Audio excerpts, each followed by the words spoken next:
New footage of Wednesday's shooting by an ICE agent in Minnesota appears to show that the officer was struck by the protesters' vehicle. The White House says the video shines new light on the incident. NTD's Arian Pazdar has the latest and a warning. This report includes footage some viewers may find disturbing.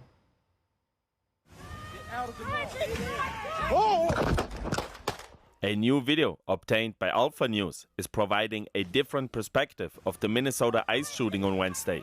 It appears to show the officer being struck by the protesters' vehicle. Vice President J.D. Vance shared the clip, saying many of you have been told this law enforcement officer wasn't hit by a car, wasn't being harassed, and murdered an innocent woman. The reality is that his life was endangered and he fired in self-defense. White House Press Secretary Caroline Leavitt says the ICE agent properly defended himself from being run over by organized leftist protesters who were impeding an active law enforcement operation. Meanwhile, in Minneapolis, Mayor Jacob Frey is calling on the federal government to let the state participate in the investigation into the shooting. This is not the time to bend the rules. This is a time to follow the law. The Justice Department informed Minnesota authorities that the FBI would conduct the investigation. Homeland Security Secretary Kristi Noem explained the decision. They have not been cut out. They don't have any jurisdiction. And I'd like to know where they've been and why they're not out on the streets investigating all of these people that are harassing and inciting violence on law enforcement officers right now.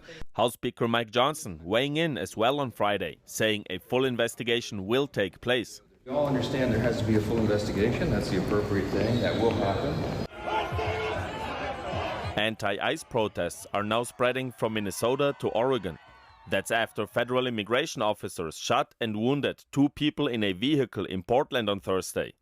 According to the Department of Homeland Security, the driver tried to run the agents over during a targeted vehicle stop. DHS also says the 2 are affiliates of Tren de Aragua, which the U.S. has designated a foreign terrorist organization. According to new numbers from Homeland Security, attacks with vehicles on ICE agents are up by over 3,000% from 2024 to 2025.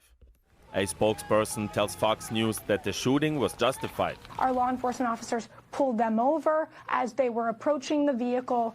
When the subjects realized who our law enforcement were, they pulled forward, attempting to hit our law enforcement. And that's when our agent, he again followed his training and fired defensive shots. One suspect was shot in the arm, the other in the chest. Homeland Security on Friday morning said both are currently in the hospital. The FBI will assume custody once they're released. Arian Pazdar, NTD News.